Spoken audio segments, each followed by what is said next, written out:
Биз турган жер медиа форум. Белгилүү имараттардын бири. Бир кездерде бул жерде саясий интригалар, соодалашуу, чуулган окуялардын очогу болуп турган. Дал ушул имарат азыркы күндө Атамбаевдин колунан алынып, мамлекетке кайтарылды. Ушул имаратка байланышкан элдин эсинде калган жана тарыхта калган окуяларды алдыда айтып беребиз.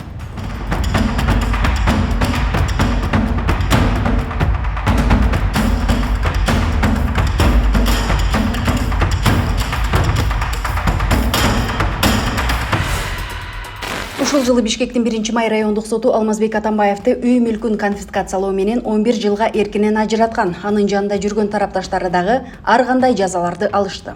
Ошону менен Кой Таш окуясы боюнча 5 жылга жакын созулган сот процесси аяктап, бул ишке чекит коюлду. Ал эми Атамбаев өзү 2023 жылы дарылануу үчүн Испанияга учуп кеткен.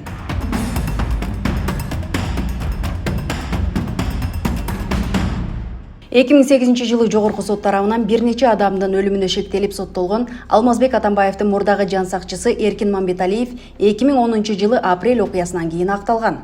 Мамбеталиев өмүр бою эркинен ажыратылышы керек болчу. Бирок Атамбаевдин бийлиги аны актап жиберген. Эркин Мамбеталиев биринчи жолу 2004 жылы жазында милициянын полковниги Чыныбек Алиевдин өлүмүнө тиешеси бар деген шек менен камакка алынган. Кезинде мурдагы ички иштер министри Өмүрбек Суаналиев милициянын оперативдүү кызматкерлери Алиевди атып качкан дегендердин унаасы аркылуу тапканын айтып чыккан.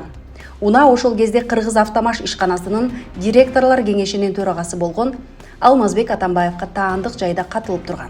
БМВ үлгүсүндөгү унааны Атамбаевге таандык форум деген жайдан табышкан. Аны Эркин Мамбеталиев каткан деп айтылган. Чыныбек Алиевди автоматтан 30 жолу атышканда, негизи ок атылганда унаада октун күйгөн жыты калат жана гильза ысык болгондуктан алардын изи калат. Унааны тинткенде ушундай белгилер чыккан. Ушул факт боюнча Эркин Мамбеталиев соттолгон. Фамилия имя отчество? Мамбеталиев Эркин. Фамилия имя отчество? Эркин Мамбеталиев. 2012 жылдын декабрь айында мурда эл аралык издөөдө жүргөн мыйзамдагы ууру Камчы Көлбаев Бириккен Араб Эмиратынан Кыргызстанга кайтып келген. Ал өз өлкөсүнө келгенде расмий түрдө кармалып, ал тургай бир канча убакыт тергөө абагында отурган. Бирок тез эле бошотулган. Ошону менен эл оозунда криминал бийликтен дагы жогору турат деген ишеним пайда болгон. Ал эми 2014 жылы дагы бир чуулгандуу фигура Азиз Батукаев абактан бошотулган. Аны Чеченстанга экстрадициялоо медициналык себептерден улам шашылыш түрдө көрсөтүлүп, бирок кийинчерээк документтер бурмаланганы белгилүү болгон. Мен уруну сага далилдеп берем. Мен бүгүн азыр вазирде чечтим, азыр санкция берип атам, кулматоңду бүгүн камайын. Азыр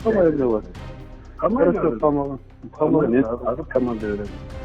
Сени койгон адамдарыңды мен азыр изилдеп туруп, анализдеп туруп, каерде Мен эмнеге камаганыңды айтам мен. 2015 жылдан бери Кыргызстан бажы биримдигине киргенден кийин тышкы экономикалык жөнгө салуулар бир топко талдашкан. Ошентсе дагы Атамбаев өзүнүн ишенимдүү адамдары Кубанычбек Кулматовду бажыга жетекчи, ал эми Райымбек Матраимовду түштүк бажы кызматын көзөмөлдөгөн орун басар кылып дайындап, тез байуу жолдорун ойлоп тапкан. Кыргыз коррупциясынын символуна айланган Райымбек миллионер Алмазбек Атамбаевдин тушунда бажы тармагындагы карьерасын жасап, миллионерликке чыйыр салган. Натыйжада Атамбаевдин ишенимдүү адамдары импорттук жана реэкспорттук агымдарды, ойдон чыгарган декларацияларды, пайданы бөлүштүрүү логистикалык чынжырларын ишке ашырган. Реэкспорт Кыргызстандын валюталык кирешесинин негизги булагы болгон, бирок ал өлкөнү өнүктүрүү үчүн эмес, 2-3 адамды байып кетүүсү үчүн жумшалган. Эми элестетип көрүңүз. Бажыдагы коррупциялык схемалардын уюштуруучусу Райымбек Матраимов болсо, Камчы Көлбаев кылмыш дүйнөсүнүн лидери. Экөөнүн биригиши көмүскөдө жаткан көп иштин жаралышына себеп болгон. Мисалы, Райым бажыны көзөмөлдөсө, Көлбаев ишканаларды көзөмөлдөп, сотторго кысым көрсөткөн. Кыргызстандын экономикасы ошол кезде түп тамырына чейин криминалдашып кеткен. Анан калса экөө тең АКШнын санкциялык тизмесине киргизилген. Көлбаев 2011 жана 2012 жылдары эл аралык коопсуздукка коркунуч катары. Матраимов 2020 жылы коррупциялык схемалар үчүн АКШнын кара тизмесинде катталган. 2017 жылы Алмазбек Атамбаев айлакер планын иштеп чыгып, жакын досу Сооронбай Жээнбековду президенттикке көрсөткөн. Атамбаевдин айтымында Жээнбековдун талапкерлиги сунушталып жатканда рейтинги 3% болсо, административдик ресурстун жардамы менен анын толук түрдө жеңиши камсыздалган. Атамбаевдин планы боюнча премьер-министр Сапар Исаков жана президент Сооронбай Жээнбеков аркылуу Кыргызстанды башкарам деп ниет кылганын эл деле билип калды. Бирок бийликтен кеткен Атамбаевдин планы ишке ашпай, досу менен душмандашып калганына күбө болдук. Анын дагы бир нече себептер болгон. Эң башкысы Жээнбеков аркылуу өлкөнү башкара албай калган. Андан да кызыктуусу Матраимовдун Атамбаевдин сол чөнтөгүнө акчалар келбей калган. Жыйынтыгында Матраимов менен Жээнбековду айыптап чыкты. Бирок дал ушул Атамбаевдин тушунда Матраимов деген фигура пайда болгонун унутуп калган көрүнөт. Ал киши ушул дал Атамбаевдин тушунда, ал клан эбегейсиз өскөн. Менде бардык факты маалыматтар бар. Керек болсо үйлөрү дагы чоңоюп особнякка айланган Атамбаевдин тушунда. Агасы Атамбаевдин СДПКсы менен депутат болуп келгенин бардыгыбыз билебиз. Алардын бала чакасы Атамбаевдин тушунда кызматтан кызматка көтөрүлгөнүн билебиз. Атамбаевдин тушунда Оштон Бишкекке алып келип бажынын орун басары болгонун билебиз. Анан ал киши Ошто жатып алып 2015-жылкы шайлоодо дал ошол Атамбаевдин СДПКсы үчүн акчасын дагы, аракетин дагы, ресурсун дагы аябай күрөшкөнүн билебиз. Бирок Атамбаев бийликке кеткенден кийин жанагы мага түшүп аткан акчалар башка бирөөлөргө түшпөсүн деген кызганычтан улам шашып-бушуп Сапар Исаковго кызматтан алдыртканын дагы билебиз. Азыркы айткандардын баардыгы факт. Google'га салсаңар Атамбаев менен Матраимовдорду 1000 жол байланыштырат. Факты менен сүйлөңүз да, Атамбаевге окшоп эле баягындай түрдүү түмөн аттарды коюп эле андай мындай авантюристтик сөздөргө алдырбаңыз да.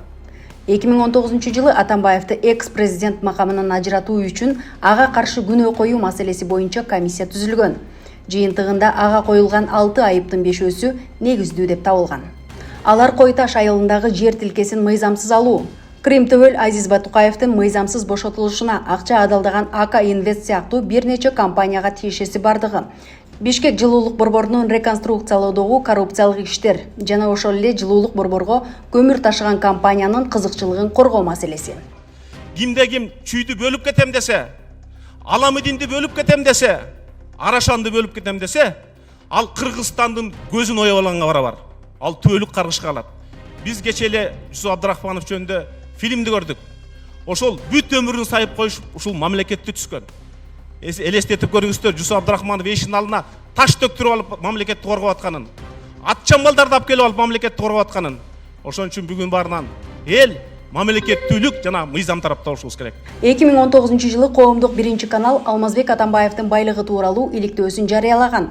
Жарым сааттык берүүдө Атамбаев байлыгын шектүү жолдор менен топтогону баяндалат. Анда журналист мурдагы президент мыйзамсыз тапкан каражатын, мүлкүн башка адамдарга каттатып адалдаган болушу ыктымал экендиги тууралуу кеп болот. Алардын бири катары 28 жаштагы Субихи Пархати аттуу жаранды пайдаланганы айтылат. Пархати болсо Атамбаев аны колдонуп кеткенин айтып берген. Кайсы бир документтерге атасынын суранычы менен кол койгонун, бирок эмне иш экенин билбей тургандыгын айткан. Когда я в интернете прочитал, сколько у меня есть имущества, сколько у меня есть богатства, я сам в шоке был. Мен өзүм жөнүндө интернеттен окуп билдим.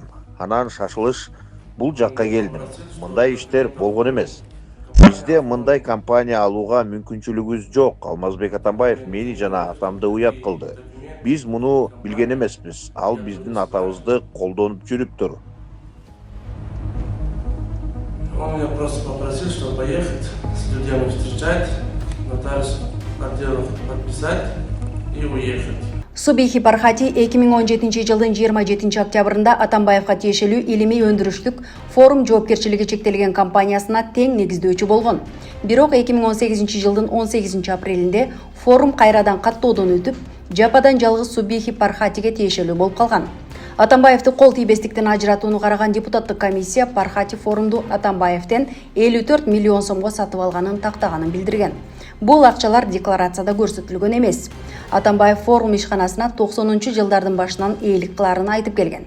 Бирок ал кандай жагдайда ишкананы Субихи Пархатиге сатканы боюнча эч кандай ачык маалымат берген эмес. Субихи Пархатинин аты сурмагазган Хуасин компаниясы боюнча дагы ачылган кылмыш ишинде аталган. 2019-жылы башкы прокуратуранын август айында берген маалыматы боюнча 2015-жылы Хуасин компаниясына лицензия берүүдө коррупциялык иштер орун алган. Бул инвестициялык компанияга кыргызстандык Субихи Пархати жана кытайлык жаран Чай Хунвей ээлик кылган. Матраимовдорго байланыштуу 700 миллион долларды Кыргызстандан чыгарып кетүү боюнча иликтөөдө Субихи Пархатинин дагы ысымы аталган. Баарынан кызыгы дал ушул Пархати чет өлкөгө ири суммадагы каражаттарды мыйзамсыз алып чыгып турган Айеркен Саймаитинин өнөктөшү болгон. Иликтөөдө Саймаити Кыргызстандын бажы системасындагы коррупциялык схемалар тууралуу маалыматтарды ачыкка чыгарган. Ал өзүнүн көрсөтмөлөрүндө, ошондой эле документтерде Райымбек Матраимовдун үй бүлөсүнүн бул схемаларга катышы бар экенин айткан. Субихи Пархати менен Матраимовдун байланышы Айеркен Саймаити аркылуу байланышы бар деп эсептелет. Иликтөөгө ылайык Саймаити коррупциялык схемалар аркылуу Кыргызстандан чыгарылган миллиондогон долларларды Кытайга ташып, аны башкарууга Субихи Пархати жана анын үй бүлөсү катышкан. Алмазбек Атамбаевдин байлыгы көп жылдар бою коомчулуктун талкуусунан түшпөй келген. Анын расмий декларацияларында көрсөтүлгөн маалыматтар менен журналисттик иликтөөлөр аныктаган активдердин ортосунда чоң айырма бар экени айтылып жүрөт. Бирок азыр заман башка. Мыйзам иштей баштады. Мамлекеттин каражатын уурдагандар 10 эсе кайтара баштады. Бул жерде эч кандай саясат жок. Болгону Атамбаев Кыргызстанга келтирген зыяндын ордун соттун чечимине ылайык толтурууга милдеттүү. Азыркы тапта анын мыйзамсыз мүлктөрү мамлекетке кайтарылды. Ал эми анын үй бүлөсү бул аракетти саясий оюнга айландырууга далбастай баштады. Белгилей кетсек, соттун чечими саясий оюнга көз каранды эмес. Чыккан чечим сөзсүз аткарылат. Медиа форумга окшогон мамлекеттик имараттар бир гана мамлекетке таандык болушу керек. Ал эми Алмазбек Атамбаев түзүп кеткен мыйзамсыз схемага чекит коюлду көрүнөт. Жана ал баарыбызга сабак болушу керек.